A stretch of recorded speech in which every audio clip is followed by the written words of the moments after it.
I feel like I'm sitting on the floor. Maybe it's...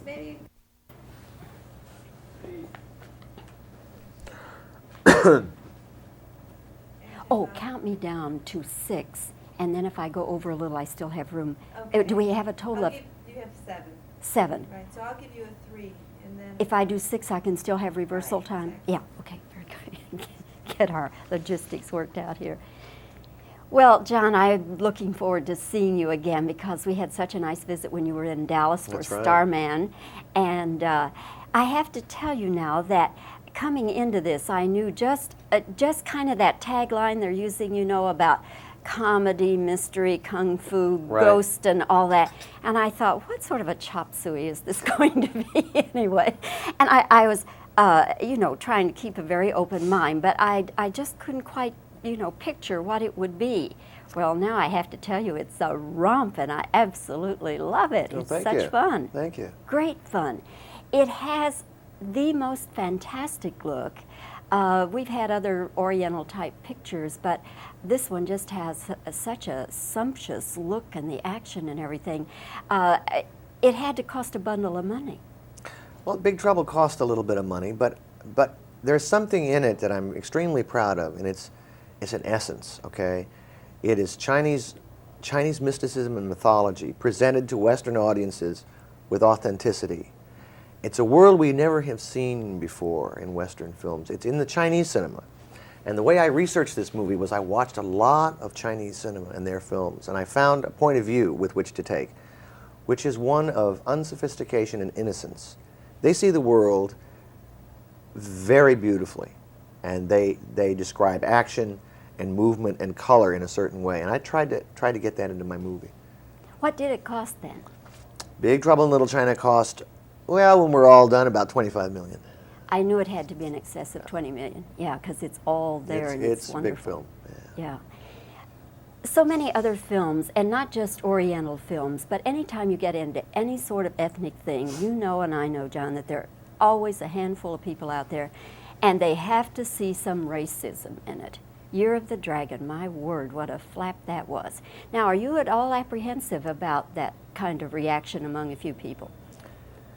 I'm not apprehensive because I understand from where it comes from, and I know why there is a protest over things. I think if you look at it this way, some people want a voice, okay, and they don't have one.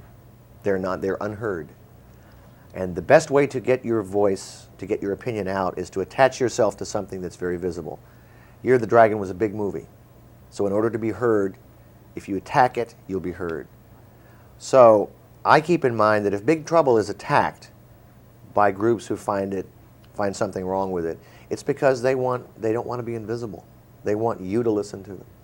Unfortunately, they choose kind of an unpleasant way to do it. But it can hurt the film. I don't really believe it can. I think that it didn't hurt Color Purple. Because there was a protest against that film. It did hurt Year of the Dragon, but I don't think it was the protest that bothered Year of the Dragon as much as the film perhaps wasn't something that the audience really wanted to see. Your film, and here again, I may be treading on dangerous territory, but I sat there, John, thinking, this is a Chinese Raiders of the Lost Ark. Now, does that bother you that I was sitting there thinking that? It doesn't bother me a bit. In some ways, I suppose you're right. It's much like a film that I saw, a Chinese film called The Swordsman, which was made over in Hong Kong, which had a lot of the same elements as Big Trouble. It was basically the Chinese Star Wars. I have never seen a movie like this, and it's never been released in America. And it is so magical and so much fun. And when I saw it, I thought, if I can get a little of that in my film, I'm doing all right. Another thought I had sitting there watching it, particularly all the aerial work, which I just loved, I kept thinking, you have more aerial action than Top Gun. Yeah. Does that bother you? That doesn't bother me. It's a lot. The concept that you have guys who can fight each other in midair with swords really appeals to me. It's like Peter Pan.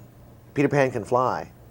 And in our story, our heroes drink a magic potion which allows them to sail through the air and sword fight.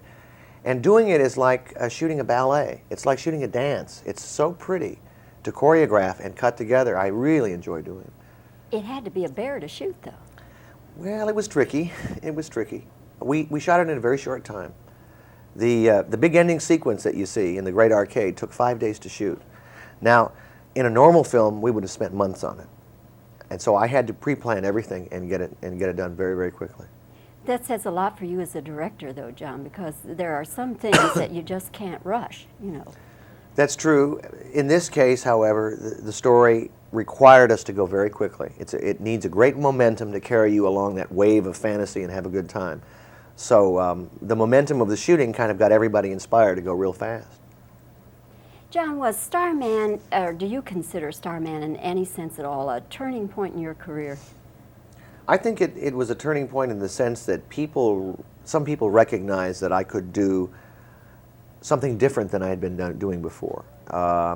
Starman was, in a sense, in the genre of science fiction, but only in passing. It really was a love story. And I've always wanted the chance to do something like that. And I think people now say, well, he can do that. Maybe we'll hire him for something else. Is it the reason you got this picture? I think this picture is much more like my old ones, you know. Well, who can we get that can do an action, adventure, comedy, ghost story, monster movie, kung fu movie? We can get John Carpenter. Let's hire the bum. And so the bum got hired. Yeah. And I think the bum has a terrific hit on his hands. Thank you. John, it's always fun to see you and talk with you. Nice to see you again. And thanks for making yourself and your picture available to us here in New York City. Thank you. It's very nice. Thanks. Keep tape rolling, please. Oh, you don't need any. Okay, now She how need you over there. You twist your chair. am I permitted to do this? Yes. No union steward's going to come swooping down on me? Maybe not quite that far. But Okay, Yeah, like so? yeah, and then if you'll look back here. Okay, now cut me as wide as you can without giving away the background, okay? Directs herself. It's unbelievable. It's unbelievable. Okay. All right, is this? If you sit to this side, I can shoot you a little bit wider. Okay. And I was sitting about like this, okay. Okay. John, this movie has such a sumptuous look, it must have cost a bundle.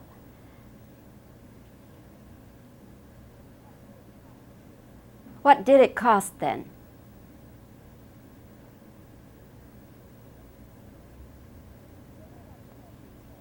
Will it upset you that people, I think invariably, are going to compare this with Raiders of the Lost Ark, maybe saying this is a Chinese Raiders of the Lost Ark?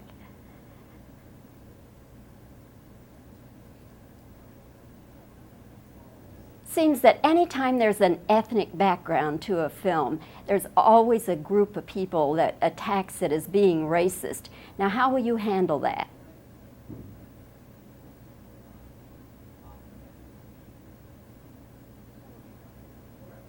But it can hurt the film.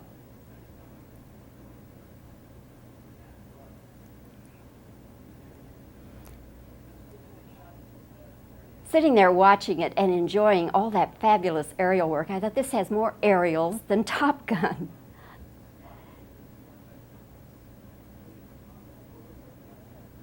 But it must have been a bear to shoot.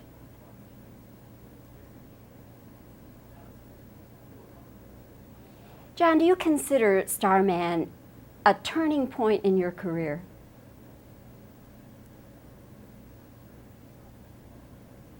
Now I'll just give you reactions.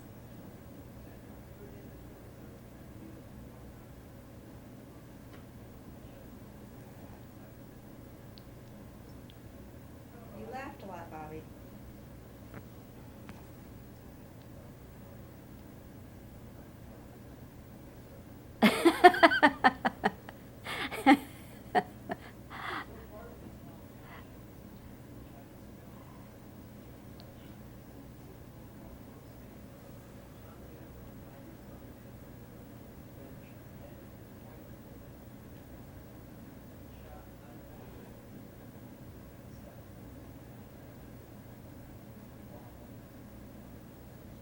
Okay, thank That's you.